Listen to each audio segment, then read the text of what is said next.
there's a microphone right there to catch the last gurgles. And Technicolor to photograph the red swollen tongue. Hey, Vaughn. Future events such as these England? will affect you in the future. Damn you, Rabbit! You smell like fucking piss! You're watching The Projectors. Hell yeah!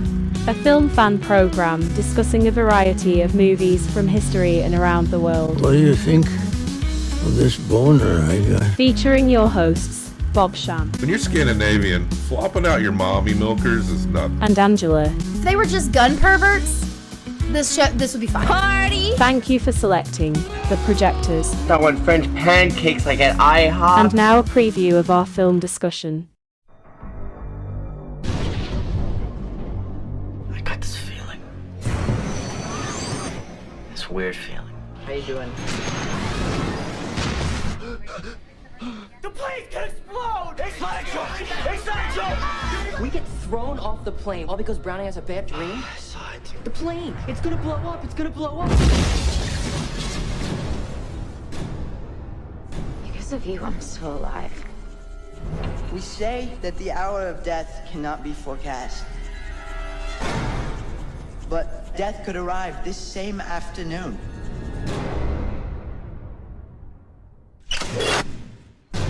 What if Todd was just the first of us? By walking off the plane, you've cheated death. It's an accident. In death, there are no accidents and no escapes. You have to figure out how and when it's coming back at you. This is a message or something hinting at a design. We will die unless we find the patterns and cheat it again.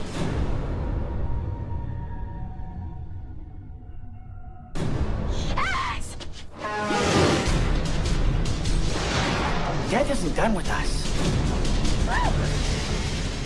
I know who's next. Nobody has control over life and death unless they are taking lives and causing death.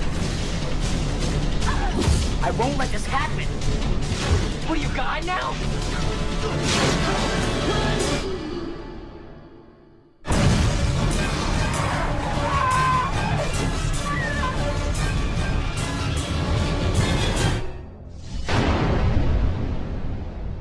So who's next?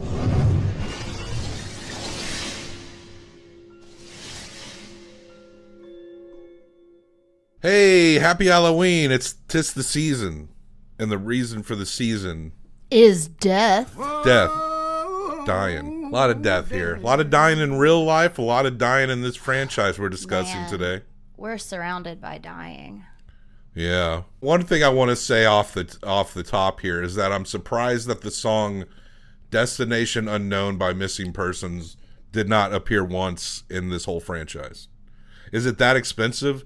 There was an AC/DC song in like a couple of them. Yeah. It's very expensive to license AC/DC. Did they use the same song over again, though? I can't remember. They played Highway to Hell once in the second one, and then I think it was like the fourth or fifth one, there was a AC/DC song in the credits.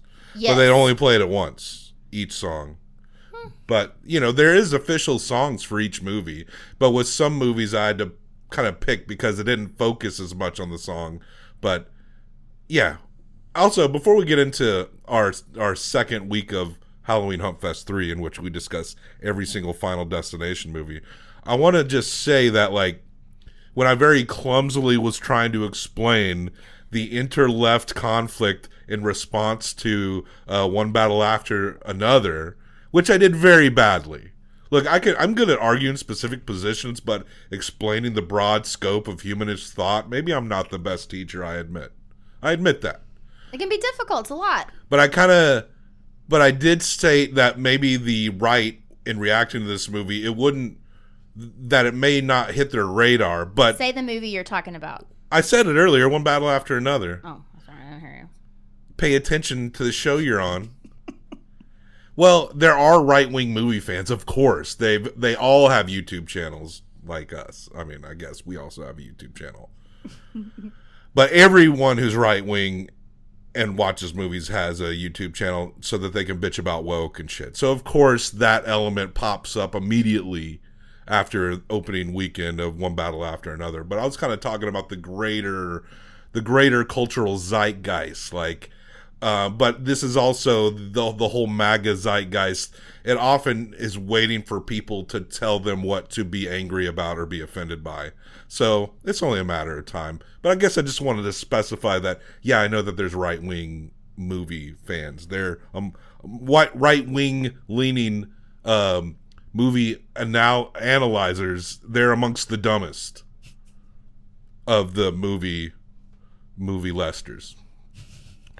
Halloween Humpfest 3, and I'm not even saying I'm a genius. My takes are pretty easy to consume, I would say. I'm not trying to get like super esoteric with my takes on this show.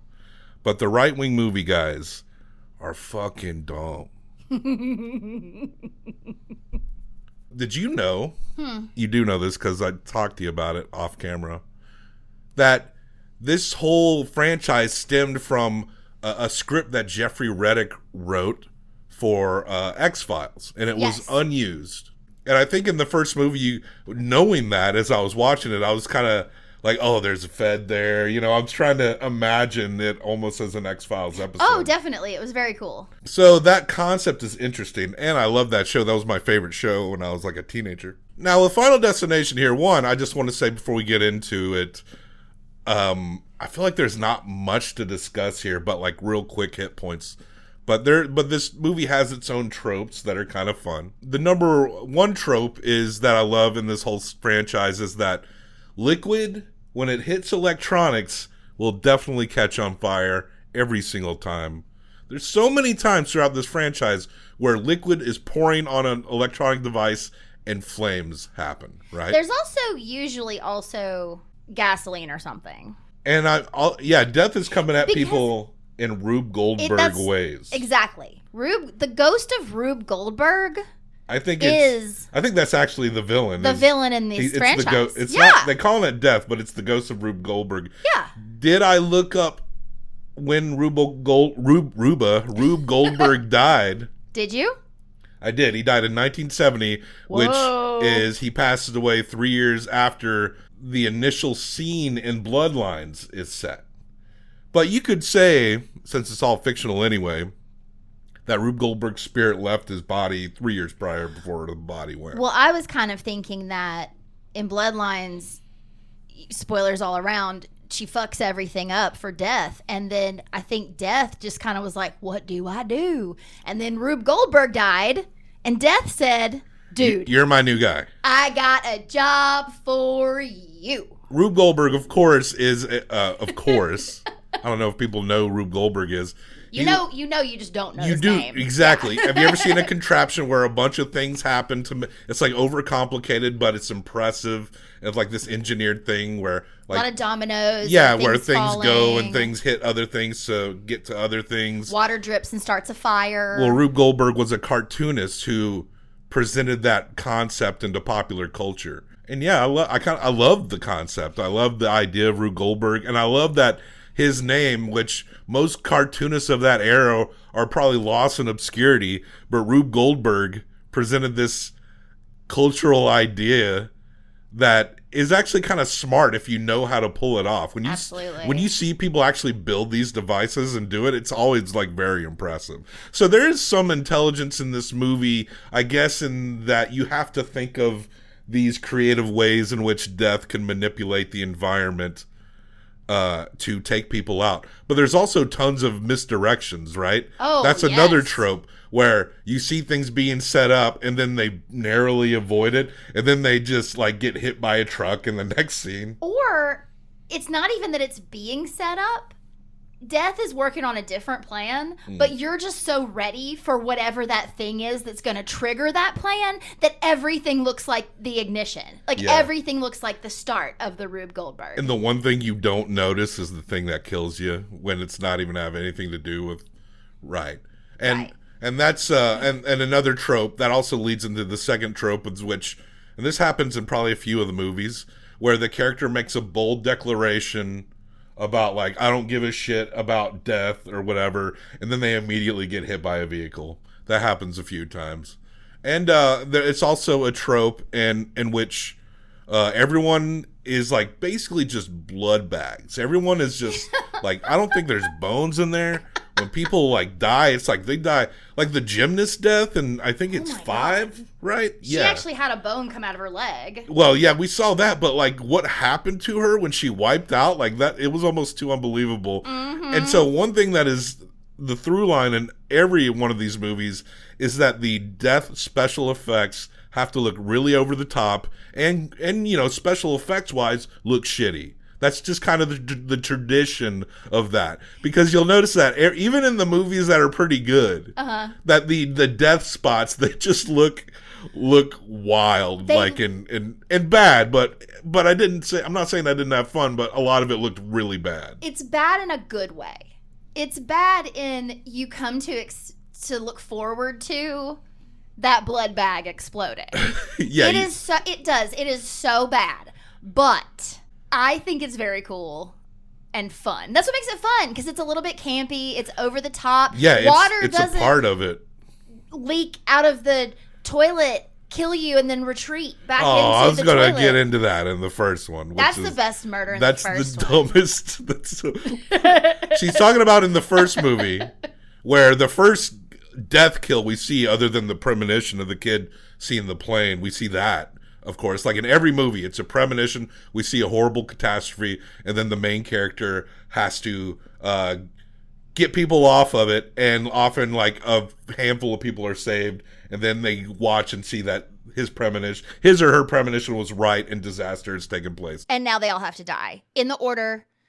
And there's some bullshit about if you skip, it skips you, and if you, whatever, but it comes back. It always comes back. It's got to kill you. So yeah, the first kid that dies post that, he dies in the shower slipping. Rube Goldberg made the liquid come out from the sink, like the soap or something. Or something was dripping. And he slips on it, and then he like dies in that way. He somehow gets strangled up in the tub, and he can't stand up because it's soapy. But the funniest part about that scene that is legitimately stupid, it's crazy, is that after the kid dies, Death pulls back the liquid as if, like, I don't want the FBI to think that the spirit of Rube Goldberg did this. So the Death felt the need to cover its tracks is very funny to me. Because Death wanted it to look like he killed himself, which is what they said, which was bullshit. But even if you see the soap, no one's going to blame the spirit. Like, it's just like, it looked like an accident. Why is Death invested in it being a suicide? They just wanted us to know right off the bat that Death was really doing this on purpose. Let's get into this first one. Oh, okay. I was going to say, we need to go through what the premonition was. This is the airplane one. Yeah, Devon Sawa is our lead. He plays Alex Browning, also starring Ali Lauder, Kerr Smith, and Tony Todd, who we'll talk about later. This is directed by James Wong, based on a screenplay by Jeffrey Reddick, who created this whole thing, and James Wong and Glenn Morgan. Cinematography by Robert McLaughlin. The first movie, budget $23 million, made $112 million. Horror succeeds even today. Absolutely. In the unsure world. And the recent one did very well as well. Well, and this is unique. I'm sure at the time, I didn't see it, but I'm sure at the time that was part of the appeal, is the twist is at the beginning. Not really a slasher you can sell, though. It's all about that concept. Yeah, it's all the concept. And you think it would get old. And there was a point in like 4 when I said, could we get someone besides Rube Goldberg to plan these deaths? You just want straightforward, just kill. Or just something, I don't know, possess a person and have them murder you. I don't know. But no, I like it. It's consistent. And the final movie made it all make sense.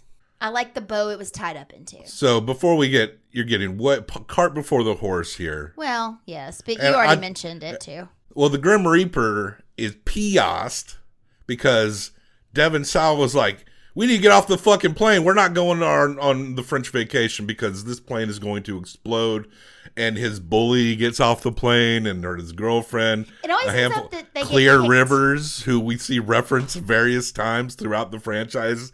Even she's only in the first and second one. She dies in the second one. So my question well, maybe I should wait for this question because it's a question for every single movie, so I'll wait. Okay. But in the first movie, we get death vision. It's when like mirrors and windows start to Death's coming blur. for ya. That's the sign that it's, and that only exists in like the first two movies, and then they do away with it, which is smart because it didn't seem very necessary. They do also, though, in the third one, they change it all up. Like, you get the clues in different ways, so it changes. It changes. Yeah, everyone's kind of got to be a little bit like paranoid detective. There's always also at least one guy, who got kicked out of whatever the situation was because the main character was making such a big deal about it.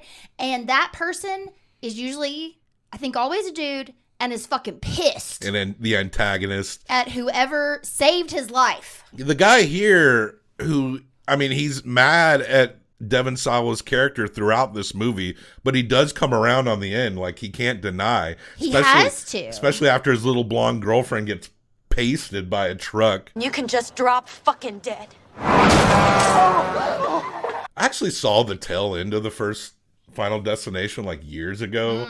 Like that scene where in the backyard and the electricity and that was crazy. Ali Larder. And I remember watching that. I was like, this is fucking stupid. Yeah. And then, but then we go, but I remembered the tail end of it because I saw the end where they actually decide to go on the Paris vacation. And it's like 6 months later. Yeah. And she's got blonde hair. Everybody's happy. And then the sign goes to fall on dude, and it ends, which is kind of a cool ending actually. But I did kind of like some emotional takes in this first one, where the teacher talks the other teacher into going onto the plane, so she's got that guilt, and which she dies, of course.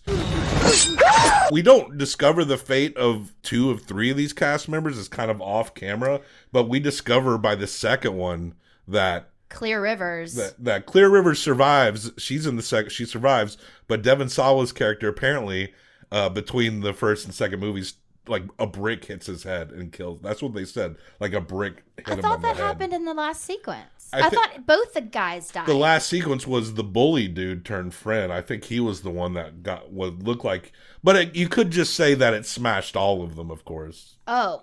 When you're thinking about the sign, I don't remember anymore because there's so much, but I thought maybe down. he got specifically murdered in front of us. She did not, though. No, Clear Rivers. We meet her in number 2. She lives alone. Her parents are gone. Yeah, she welds and makes art, right?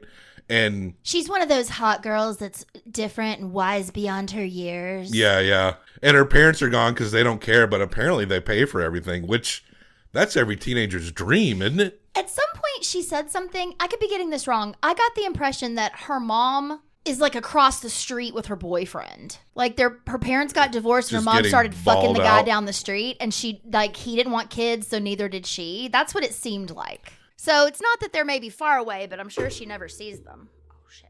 We kind of just burn through it. We're gonna burn through these. Yeah, we should burn through these. But the song of the first movie is "Rocky Mountain High" by John Denver. Right, that's also a clue sometimes. The blurriness and the song plays, and you know something's wrong when that song plays. He also got visions. Yes, he did. That's a big part of these characters, is that they have visions for the most part. And of course, why do they have them? Who knows? Well, who knows yet? Well, who knows ever? So we don't know. That's kind of a big question here. Is like, why do all these characters? What is the element? I mean, I guess you could say life, but what is the force that is pushing back on trying to save these people's lives? It seems like there's something that is trying to help people if they can suddenly just have premonitions of the near future. Sure. I think that needs to be, well, the most recent one made a lot of money, and they're already in pre-production for the new one, apparently. Nice. Like, it's gonna happen. There's gonna be a 7th one. But that's kind of that's kind of a little thing that hasn't really been addressed in this whole franchise that should be. Yeah. You know? But what do you give the 2000 Final Destination? I'm gonna give it a 2.75. Me too. I think it is just above mid in its creative approach. There is some like lame shit in here. Very lame. But even, I mean, they're all it's all entertaining when you get in that mode, right? And even that stupid like death pulling the soap back thing did make me laugh like out loud. So I appreciate it for that at least. So yeah, 2.75 for each. That is 5.5. 5.5 for. And I don't have a paper. All right. Well, Angela writes down our score so I can post it up on the screen. Final D. Final Destination 2 from 2003, 3 years later. Directed by David R. Ellis. Screenplay by J. Mackie Gruber and Eric Bress. Starring Ollie Larder. She's back. But our new lead is A.J. Cook as Kimberly Corman. And they're on the way to... This was the racetrack one. They're at they're at Daytona. Oh, number 2 is the racetrack? Yeah, I think so. I thought number 2 was the car. Like the freeway? They're on the way. You're right. They're on the way to Daytona Beach. So it's not the racetrack one. That's a different one. They're on the way and it's in traffic and horrible things happen in traffic. Yeah. And Kimberly Corman's character is the one that's like, hey, stop. And then a few people get out and then they turn around and, oh, she was right the whole time. Why? Yeah, she like stops the car or takes the keys. I don't know. Anyway, they're blocking everyone from entering the freeway. They're all blocked out and they're honking their horns and everyone again is pissed. Because why are you keeping me from going on the interstate? And she's yelling. There's a cop in this one immediately, like he's there. He's one of the guys that was supposed to die. And he's trying to get pussy this whole movie. Yeah, he is. He's trying to get pussy this whole movie. Everyone in this franchise, outside of Devon Sawa, I don't think any of them and Tony Todd have been in any other movies. They all are just maybe TV folks or new folks. Right. Candyman plays the coroner. We see him in the first movie. He seems a little more like teasing. Like in the first movie, he feels like he is almost like causing it or somewhere. Like you're not so sure. Like he knows too much and he's being like. He doesn't seem. He may not be mortal. Disrespecting the design could incite a fury that could terrorize even the Grim Reaper. And you don't even want to fuck with that, Mac Daddy. And he's a little like that in the second one, too. Yes. By the end, he's like a guy who's trying to help people the best he can in a way, you know? Mm-hmm. This is also one of the few franchises where as we keep going, the movies do improve. They do. I like the sixth one. I like the sixth one, I think it is my favorite, actually. I love number 3 of the first 5, and then 6 is... It's beyond. 6 is great. So death, after that, the first movie in the plane, death is going in order. Apparently, if you rescue someone directly, it can skip. It'll come back around to you. But it'll eventually come. Now, the thing about this one is, like, death is actually going in reverse. Trying to make up its tracks. But isn't this the one where we find out that they're also all somehow tangentially connected to the plane thing? No. I thought they were all connected. That they tried to make some...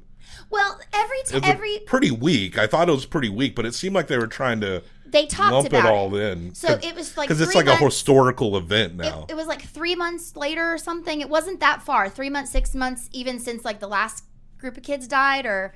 something. I don't know at the time. But anyway, this happens in every movie. Every movie, someone goes, I was looking on the internet about this last night, and this has happened before. This one is slogged with a lot of exposition. It's in reverse. I forgot that part. Tony Todd tells them at one point that he gives like cryptic clues. And part of the whole cryptic thing, I think by the time we get to the end, is that he himself is trying not to fuck with death. Right? So he'll give you a cryptic clue, but he's not going to straight up tell you what's happening.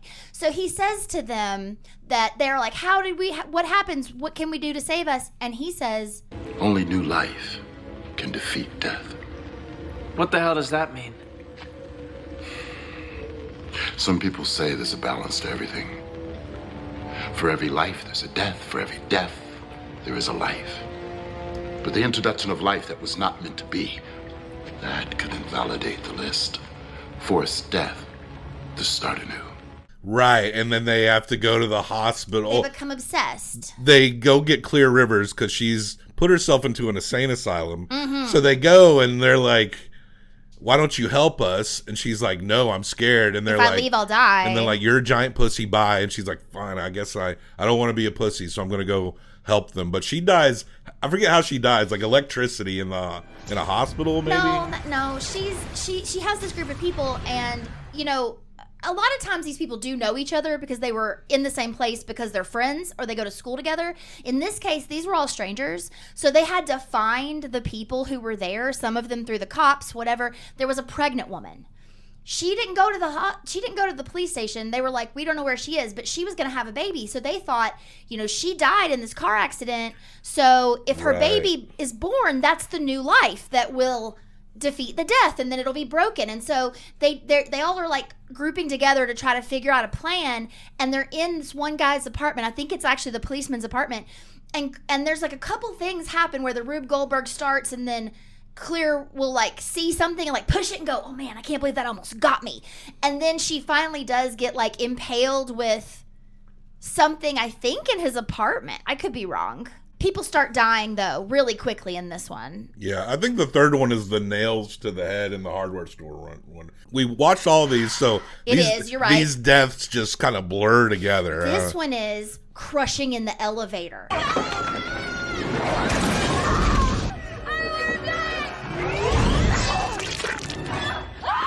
Right. Number 2 is that to me was the grossest, and again, a blood bag of a body.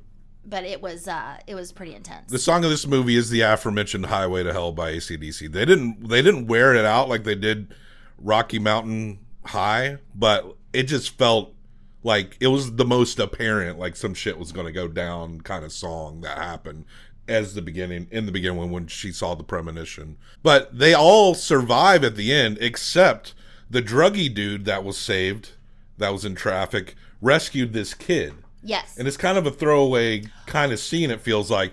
But then at the end, because he rescued that kid and it skipped him, like, that kid was supposed to die in that moment. I have an inherent problem with this whole scenario, but keep going. So that kid ends up getting blown up on a grill because the survivors have to go meet with these other people that... I don't know why they're even eating dinner with this family. I guess because they were so glad to be alive. They're all buddies now. They're all happy to be alive. They went back to see these people that they crashed on. So, but we do have to say why they survived, because they're the only ones that survive, and this comes back around.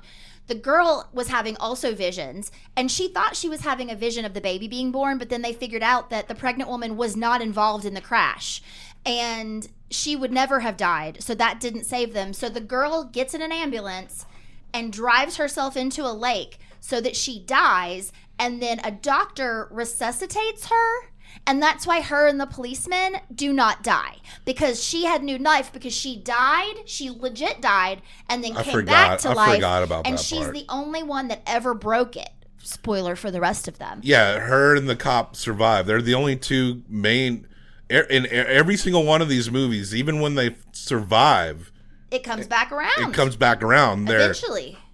This is one of the only horror movies where the villain, Rube Goldberg, always wins.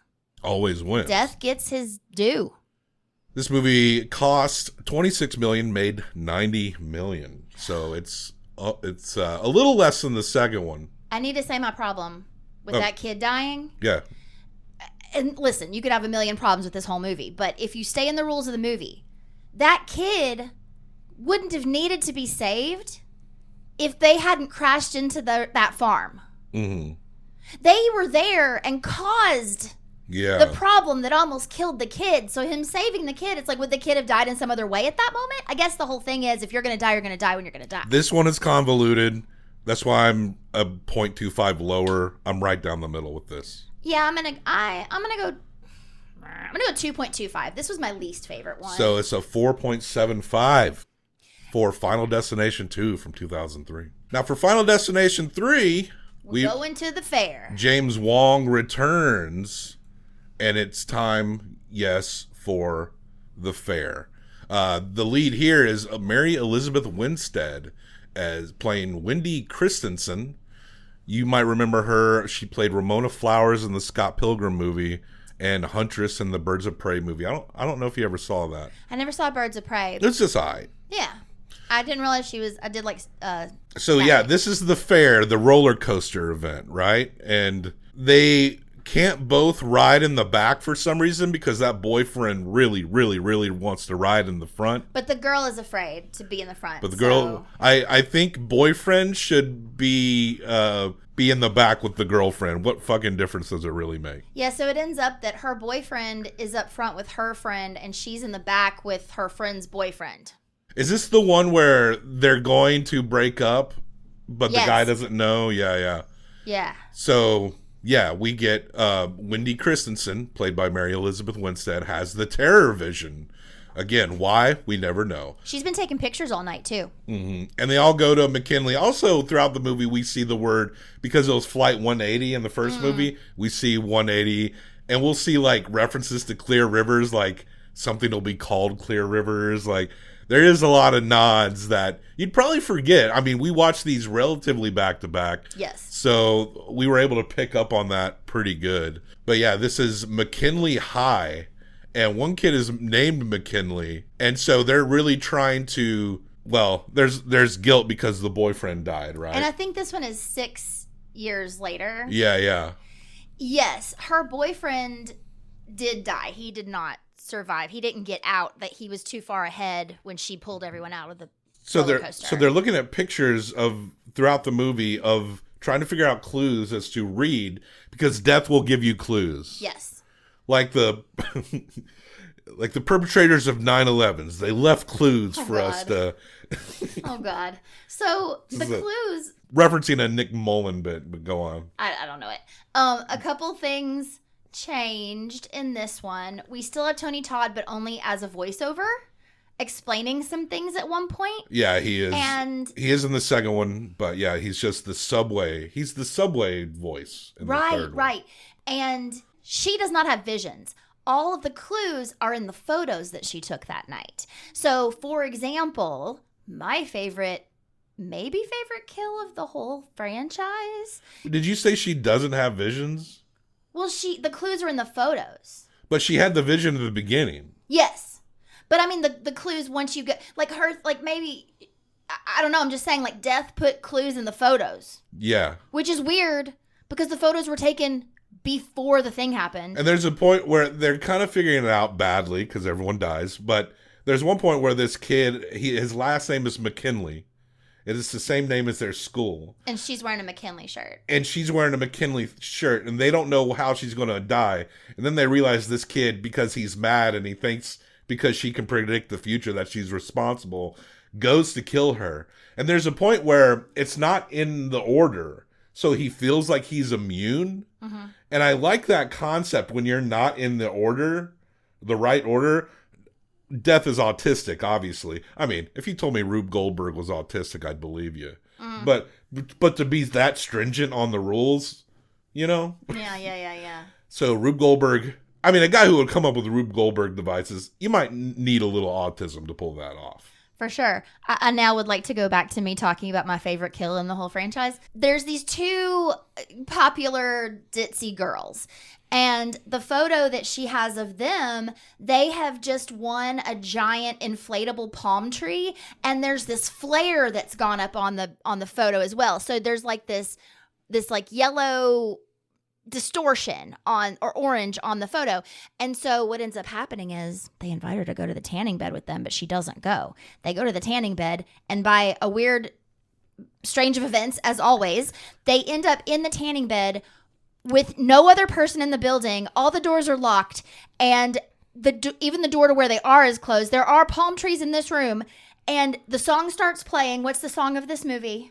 The song of this movie is Turn Around, Look at Me by the Vogues. So that song starts playing on the radio. They're jamming out, getting tan for the prom, and they catch on fire because it gets so fucking hot in that room that they burn alive. I mean, they get trapped in there, obviously, but what triggers it is liquid. Again, liquid fell on one of the tanning beds and turned it all the way up to the sun. Well, yeah, there was the heater in the room wasn't working. It was obviously it's always 20 things. So when the McKinley kid is trying to kill our lead, I was kind of hoping that he would have this weird immunity, but then Death just dropped some shit on him. And I think they explained after the fact how it works. This one is a little more refined than the first two for me, though. And it got rid of the Death-O-Vision, which was unnecessary. So it feels like in this third movie that they're trying to that they're really figuring out what works and what doesn't. What's a little extra. They do survive, but then they'll go off to school. And what do you know? They happen to meet each other on the subway, and everyone's there, and they realize this is too much of a coincidence. It's her and her little sister and this guy that's their friend. And you hear Tony Todd's voice on the conductor speaker, and then it's a huge subway disaster. And it's a pretty drawn out scene of this subway just going full wreck, killing off the rest of the characters. I want to say the reason that McKinley guy died is because the two people got saved really quickly, and then it was his turn again. But also, the thing about the subway, those big scenes, this happens only a couple of times where multiple ones will get caught in the same death trap, but they still die in order. And it makes a real big point to show you that they're dying in order. Yeah. Which one? That does kind of maintain, right? Yes. I think it's the next one when I want to talk about something else. Okay. I like this one. $25 million budget, made $118 million. I think I'm going to go back up to 2.75 for this one. This was one of my favorites. I just think they're fun. I'm going to give this one a 3.25. So that is a... You said 2.75? It's a 6? 6, yeah. Sounds about right. The Final Destination, or if you want to call it Final Destination 4, we won't hold it against you. From 2009, David R. Ellis returns. James Wong and David R. Ellis rotated directing the first 4. I think David Ellis was always a producer, or they would produce each other. They'd hang around. Written by Eric Bress, starring Bobby Campo. We got a male lead back as Nickelbanen. Also starring Chantel Van Santen, Michael T. Williamson, who was Bubba Gump in Forrest Gump. Or no, he's not Bubba. He's just Bubba. And then Bubba Gump, Shrimp, was their company. Was the company. But he knew everything about shrimp. I don't think there's Bubba Gump Shrimp Company restaurants anymore. I fucked up not going to one. Because I assume they had Forrest Gump playing on the TVs in there. Yes, they did. From what I've heard. I would hope maybe there'd be trivia, which I would crush it in Forrest Gump trivia. The Final Destination. Now, this is the Raceway disaster. The McKinley. It's called the McKinley Raceway. Yes. Reference to the previous movies and where the kids were from the first movie. Oh, the only McKinley reference in the second one, so we've talked about it every other time. In the second one, there is a bus with McKinley kids on it that goes past right before the accident happens. Yeah. So there is... McKinley's not as involved in the car accident one, but there is a reference still. And, you can think that a lot of these kills up to this point are goofy and laughable. But this is the one that presents a kill that's you're supposed to laugh at this kill. After Nickelbanen has the premonition and rescues a few people from the raceway. And some get kicked out. And one's a security guard. And one dude is an open Nazi racist. Yes. And when we see him get killed, some shit happens where he ends up getting dragged on fire by his own truck. Yes. And in the song of this movie, Why Can't We Be Friends by War is what's playing while and that is legitimately funny. The movie is being you should laugh at this Nazi dying this horrifying death. Because he and was we did. About to go light a cross on fire on our security guard's lawn. So fucking kill him. And this one may be the most memorable kill for me. This movie has one of the best kills and one of the worst. It's the one where he's in the pool and he gets his intestines sucked out through his body when he gets his butt stuck on the thing. Draining that pool is just a matter of a little switch that's just open right there. And if a water bottle falls on it, it's going to just fall and just drain the pool. Anybody can just go and click that button. I mean, and he gets his guts sucked out through the pool. I knew what was going to happen as soon as the thing got flipped. That was awful. I couldn't stop cringing during that one. This is also where we find that if you try to kill yourself early, if you try to just help death along, you will not die. You will not die until death is good and goddamn ready for you to die.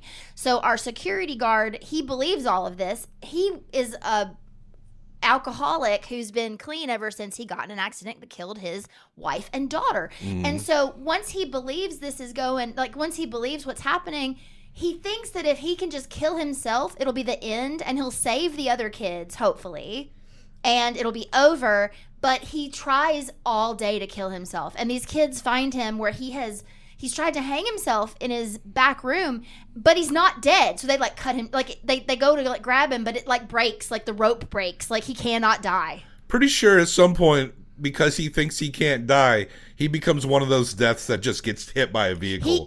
This is where they repeat. He gets hit by a train, or a bus. A bus, yeah. Yeah. So this one had a couple of sort of referential deaths. My least favorite death in the whole franchise is also this one, because again, the special effects here look shitty, is where someone, I forget how they get shoved through the fence. Oh God. But I think it's some kind of like canister shoves them into it. Yes. But the concept is that these fragile meatbag people would just be shoved through it's terrible. It looks like he's made out of Play-Doh. It looks like one of those Play-Doh spaghetti things. They're all just meatbags in this alternate world. Bad. We get to I forget why they're in the movie theater. He keeps getting premonitions, right? Nick, and he knows that something bad's going to happen in the movies that his friends are in. So he goes in and tries to prevent it. Because they think they're fine now. If you got a bunch of toxic chemicals and you happen to run a movie theater, you want to store all those chemicals like behind the screen of that's where you want to make sure they are. So just in case if fire hits there, then you want to make sure everyone dies instead of just a little bit of people, right? And put your insurance paperwork, which is like right on top of that. Yeah. And your score where they come and do the inspections. Yeah. I believe they do save it. I can't remember the sequence exactly. His arm is like Yeah. nailed into a wall. Death is trying to prevent him from saving the but people. will not kill him yet because it is not his not turn. his time. The girls have to die first. That's all. It is foiled, but nobody survives at the end. So, and this is the only one in the whole franchise with no Tony Todd. Yeah. That's why I'm knocking it back down to a 2.5. I agree. This one was straight down the middle because there were good things and bad things for sure. I did like the race car. I think it was inventive. You know, that may be... I do think a lot of the way... Actually, I'm going to go up to a 2.75. Because I like the cowboy thing when they're the hospital and the cowboys going through all that shit. There's something about the way it all pieced together. Seemed a little smoother than in the other movies. So I'll just go back up to 2.75. Another trope that we haven't mentioned is every one of these has either a funeral or a remembrance, and there's always something weird that happens or awkward. In this one, a mother comes up to the guy and is like, "Thank you so much for saving our lives." And he's like, "I don't fucking know. I don't know. Yeah. I don't know." But then there's also the people that think that the person is responsible because they can see it. Right. This movie cost $40 million, made $187 million. So that was the most lucrative to that point. People are into it. 2011, Final Destination 5, directed by Stephen Quayle. The lead is Nicholas D'Agosto as Sam Lawton. And this one is pretty good. I think the nail kill happened in 3 too, didn't it?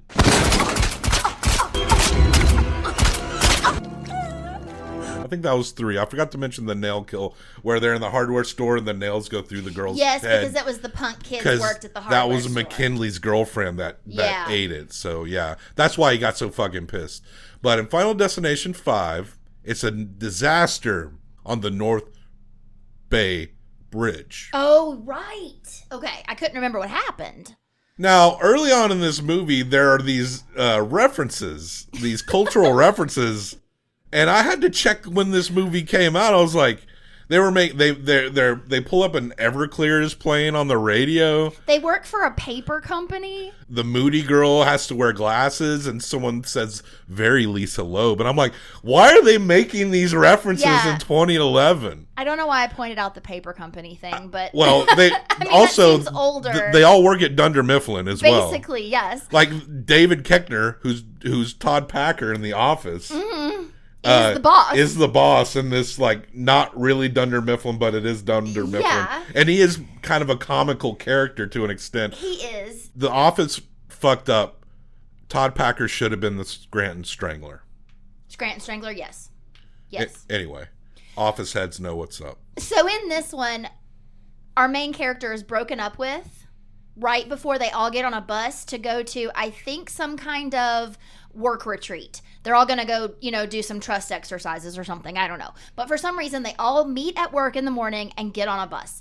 And we find out that this guy works at this paper company because his friend runs it or is high up in it.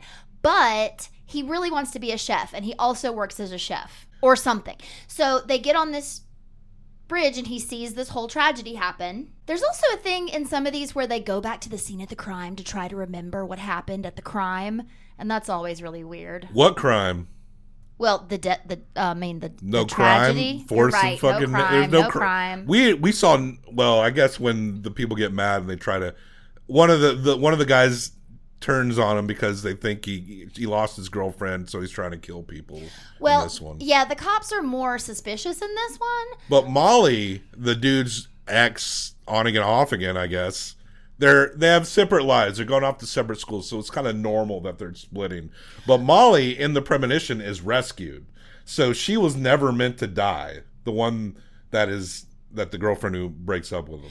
Yeah, they weren't going to separate schools because they're grown-ups, but he was going to take a job in Paris, and she broke up with him. He wants to be a because chef. she wanted him to go take the job in Paris. We also didn't pick up on that. We also didn't pick up on the fact that in this movie, they never reference this having happened in the past. Every other movie, they're like, oh my God, this happened 6 years ago. Oh my God, this happened 6 months ago. But I was relieved at that because it's we know. We don't need to explain yet again. Exactly. But the cops are very suspicious of him. They think he somehow knew something. But again, it was a fucking disaster. The bridge fell apart. How would he have caused that? Now, Tony Todd returns in this one with a new rule. You're not supposed to be here. You shorted death. So you let death have somebody else in your place, and then you take their spot in the realm of the living, all the days and years that they've yet to live. And they take your place in death. You can actively kill someone. The new life rule works, but yes. We only see that in like the second movie. But now it's presented that you can kill somebody, and that takes your place. A death for a life. A death for a life. You get their time.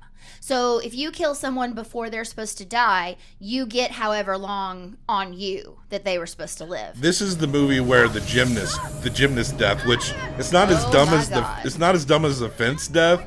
The tension that leads up to all these occurrences are actually really well done. Yes. Because a lot of time you can see it coming, except for the ones that are obvious misdirects. Yeah. Like there is a tension there. You don't know what's going to happen, and it was actually done really well. Where like a screw like landed on the vaulting horse, and so you see the gymnast just barely missing the screw. Yeah. Until someone comes up, and that. It was the balance beam. And it was, whatever. I'm not a gymnast. But that's even scarier because on a balance beam, you are jumping and on this little skinny thing. So you know she's going to step on it. And the build up to her stepping on that, like, that was another one where I think I even frightened our dog because I was, like, making scary noises. Like, I was scared. Like, I was going to step on that nail. This dude, Peter, is pissed that Molly was always meant to survive. And he knows the new rules thanks to Bloodworth, played by Tony Todd.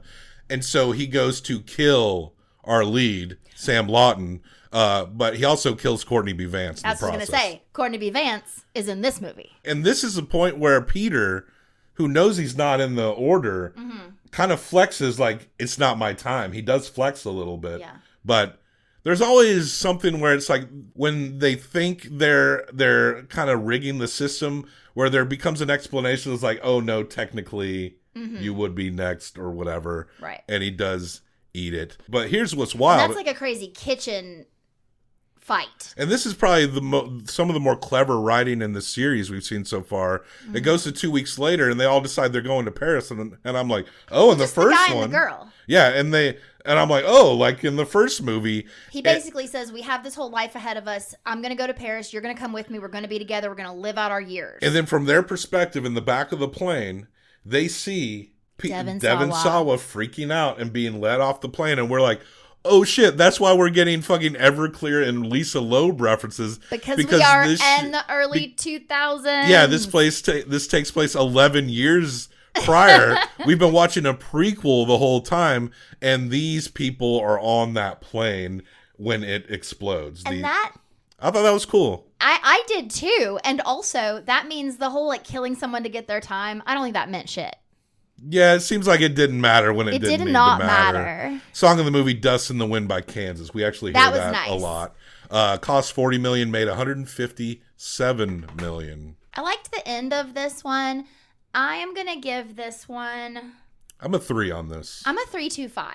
So we're going to go 6.25 on this one. 6.25. That one got higher than 3, but I truly got an extra 0.25 for the ending for me because... and I'm a little embarrassed to admit this, I did get a spoiler from my brother because he wasn't realizing, he thought I'd already seen that one. He's terrible at giving spoilers. He does do spoilers. He thinks he's being obtuse, but it's not. Well, he goes, I said something about having just watched 4, and he goes, is that the one where it all ties back in together? And I was like, no, I think that's Bloodlines. Because I knew there was something with Bloodlines, right? And I just like... didn't even think about it. And then all this weird stuff is happening in the movie. As soon as they got on that plane to Paris, it all fit together, and I was like, oh my God. I even had a clue. Yeah. But it was interesting. It was so good. It was funny because we did lock in on it, but we didn't think I genuinely thought the writer was just like stuck in his generation and just making out-of-date references. Like, that's really bad. But when they turned it on us and it was that reveal, I did like that quite a bit. The last one, which is the one that came out this year, 14 years after Final Destination 5, we get Final Destination Bloodlines, directed by Zach Lipovsky and Adam Stein. The lead here is Caitlin Santawana as Stephanie Reyes, but we don't see her right away because we go back to 1968. So where 2 years, 2 years before Rube Goldberg died. And this lady, Iris, is with her man, and they're at this place that looks like the Seattle Space Needle, but it isn't. And it's like a rotating restaurant. And we also have a funny kill in this one, too. Mm-hmm. All this stems from a kid throwing a penny off the top. And it starts the Rube Goldberg. But they're also referencing how, they built this way ahead of schedule. Like, they kept saying all this shit. Yeah, it was one of those, you go up a really tall glass elevator into a restaurant way up in the sky, and they say they finished 4 months early and under budget. And she even says, is that a good thing? So Iris gets the vision that this whole thing is going to collapse. And so... she knows what's going to happen. She sees the glass that they're dancing on, like a glass floor. I could never in my life. Never. And so she takes the penny away from the kid because she saw the vision of the kid throwing the penny. She gets people to get off the dance floor, and she manages to save everyone. Now in the vision, it was down to her and this little boy. And that's who the last 2 survivors were in her vision. A little black boy. And so this isn't a matter of someone saving a handful of people.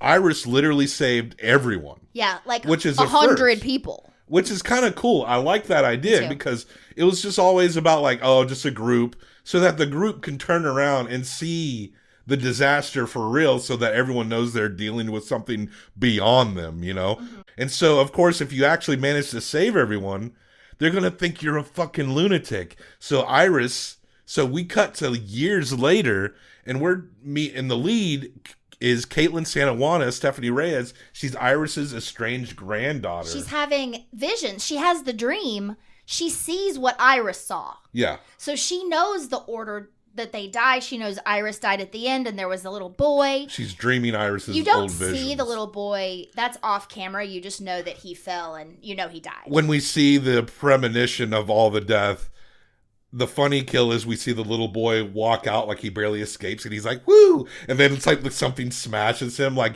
it is like comic timing watching that little kid that threw the penny. Because he was a little shit and we all reveled in watching him get squashed. We all reveled in watching a child die. There was a bad child and a good child. So no one wants to go to Grandma because she's crazy. And Grandma is living like Jamie Lee Curtis, like Laurie Strode did in the 2018 Halloween movie. Absolutely.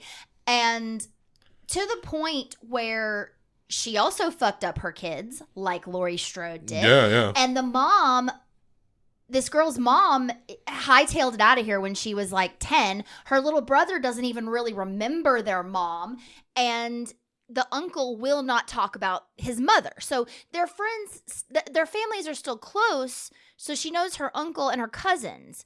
She's been at college though, so she's been a little MIA. And she comes back and she's trying to find out information about Lois. And finally, the wife of the husband, and I love this little moment where the uncle has like lost it. He's like, I'm not helping you. And then she looks at her aunt and she goes, you have to help me. Basically, she feels like she's going crazy. She's like, I need information. And then the lady goes, this is something I would have done. She goes, whatever you do, don't look in the bottom drawer of the desk. And then so she went and figured everything out, went and met Grandma. Now, Grandma, it's hard to buy all this, of course, because we don't have the evidence of her saving a few and seeing the disaster. So Grandma is like, okay, I'll prove it to you. I have cancer anyway. I'll walk out of my fortress and death will kill me. And that's it. And she gets impaled in the face with a weather vane. So then Stephanie knows like, oh shit, Grandma's right. And then come to find out, actually we realize this after her Uncle Howard gets fucking its face mowed off. Yeah. She manages to break it all down. And poor Aunt whatever, Howard's wife. Oh yeah, just watches her whole family die. Because this all is running.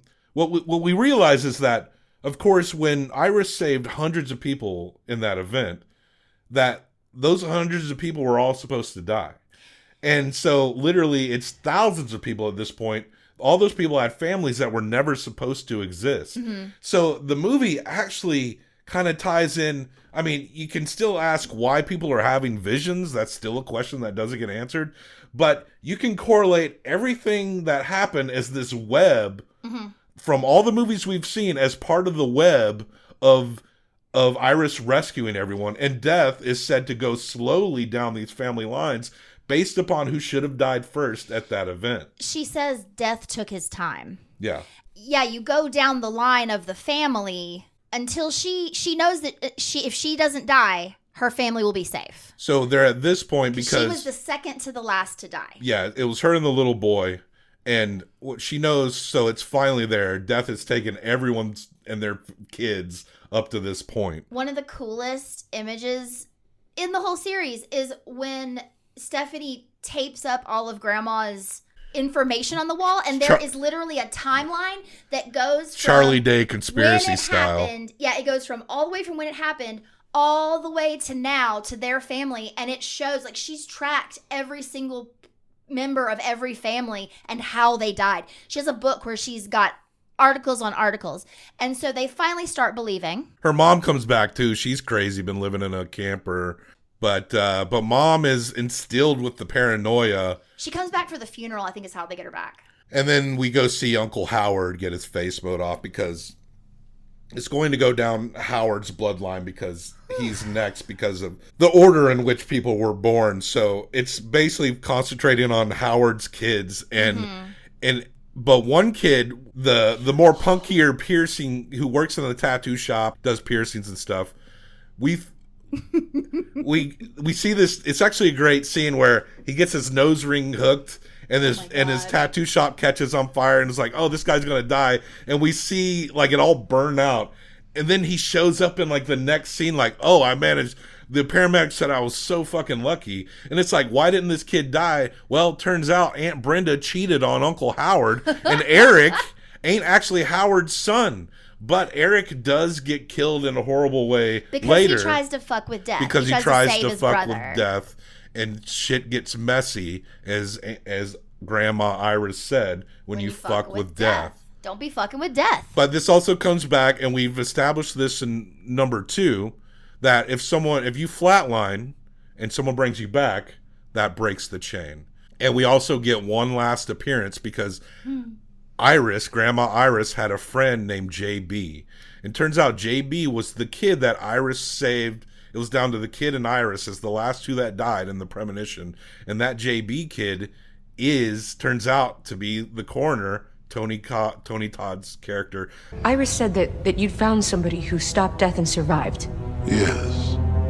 And how do we do that? There are only 2 ways.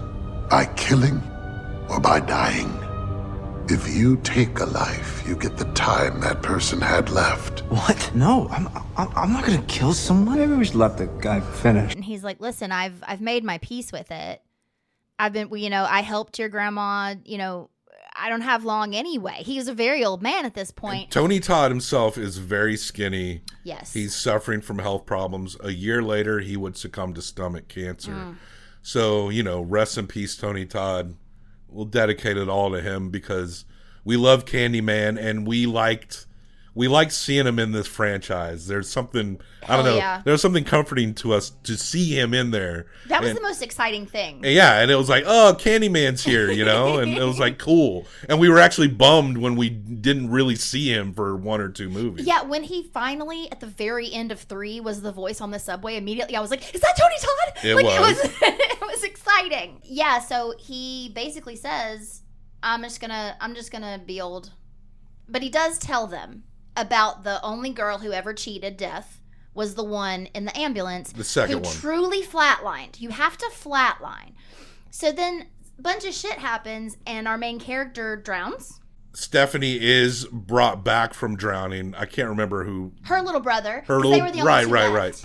And fucking Aunt Brenda loses her whole immediate family. That's horrible. Oh yeah. And so the little brother rescues the sister, and so it ends. So we're in the neighborhood now, and everyone's like, "Yeah, we made it. We did okay." And this neighbor comes up, and they're like, "Yeah, I got brought back to life." And then the neighbor's like a doctor. He's like, actually, unless your heart stopped beating, you didn't technically flatline. You were just drowning, but you were rescued, and your heart never stopped beating. And then the song of the movie is "Shout" by the Isley Brothers. That's what's sung at the beginning of the movie. And a logging truck comes along, kills the rest of our heroes in the movie. Like, no, you didn't actually get brought back, and no one escapes death. This one cost $50 million, made $313 million. It did better than the old ones in a time in which movies are more unsure. But as we've established over and over again, it seems like the only type of movies that people want to go to the movies to see are horror. And I guess they let it simmer. They let the franchise simmer long enough that when they announced for Bloodlines, that people were actually excited to go see this movie. If we had seen the other 5, we would have gone to the theater. We will go see the next one at the theater. Probably. And we'll tell you about it, I'm sure. Now, this one I actually liked. It still has a lot of the tropes, the shitty looking... Actually, no, I'm a 3.5 on this one. I actually thought this was actually pretty good. I did really like this one. I liked it all coming back together. I like the web of it that explains everything. Yeah, like you said, it explains everything except the visions, but then you just have to, who knows in the next one. It would be nice if there's like a guardian angel or something also. I don't know. But I'm going to give it a 3.75. Oh, so we got a 7... Wait. 6.75. 6.75 for Bloodlines. What did you give it? A 3.5. So it's a 7.25. Oh, okay. Yes, that's the highest one. Yeah. I don't think I'd be shocked if it got higher than that. I mean, realistically. Yeah. I mean, we're all floating around mid for most of this, but it's not that there's not entertainment. It's not that, I mean, you kind of know what you're getting in. Even we knew what the movie was about before we even started watching it. Mm-hmm. As far as what's going to come into the future of this franchise, I do hope that like the premonition, the visions are explained in some way. I mean, you don't want to force a convoluted thing, but it seems like there's still some answers as to why, but are they just psychic? Is that just the only answer? But we had a hint of that with the Michael T. Williamson character and the McKinley kid who's mad, of this idea that death isn't going to take you out of order. Mm-hmm. So I really would like to see, maybe an antagonistic character that literally is somehow immune to death, and to where they're trying to take everybody out. And you could actually create a physical slasher in this movie, because, the concept is cool, but there's not much to hang your hat on. I mean, we had to force the concept of the Rube Goldberg spirit to almost personify this to make it make sense to us and to make it more entertaining for us. It's almost like it was kind of almost the same critique I gave to the Fantastic Four movie, where Galactus is cool, the concept is cool, but as far as having a compelling adversary, it's not. It's more of a force of nature than something that, you could really revel in, And it was still fun despite that. Yeah. And I think, given him as a villain of the movie, they did as good as they could. And that's one reason why this movie gets better and better, is because it teaches you to just expect this stuff to happen, but then it one-ups itself, and even when it references back to another death, that feels cool because they stepped it up in some way, and you're kind of in on it. You're definitely in on it, yeah. When you're watching the tension, and there's fun things about this franchise, but I think the most tensiony moment for me is when they are dancing on that rotating and they're singing Shout. Everybody's jumping up and down, and the glass is cracking, and the woman is still singing. Like, it was gorgeous. Also, it was gorgeous and frightening as fuck. Yeah, it did look interesting. Mm-hmm. I was kind of wondering if I had some thought, because now we live in an AI world, that I couldn't help but wonder, and I'm not seeing anything offhand, if AI was used in this. I mean, it's just going to be a fact that in some form of fashion, AI. But I had that thought because there was something about the style of it, the look. It looked good at the beginning, but that digitized look just kind of looks a little weird anyway. But still, that's all of the Final Destination movies. The highest one is 7.25. And next week we will return. Hopefully we'll get it out by next week. We'll see. If it's a little delayed, it might be, but our next discussion, we're living up to our Getting It Twisted with M. Night Shyamalan year-long series, where we will be discussing 6 M. Night Shyamalan chilling thrillers. And when we're done with this, we will have seen them all, right? Except for his very first 2, which is one he made about, I'm not sure, about being Indian in America, and another one that had Rosie O'Donnell in it. And some kid. And then after that, he started getting into the twisty Hitchcockian suspense thriller shit. Those are the only ones that count anyway. I mean, I guess we will get to those. I said we'd watch them all. I know. So, but yeah, we are going to knock a bunch out next week. 6 M. Night Shyamalan chillers. I expect some very up and down takes, so... Come back, and happy Halloween, and rest in peace, Tony Todd. Thank you for watching The Projectors. Click the subscribe button if you haven't already done so. We are available on YouTube and podcast. You can also support the show by liking, leaving comments, reviewing, sharing, and never questioning Bob when he claims that certain characters in movies are like autism. We love you. Goodbye.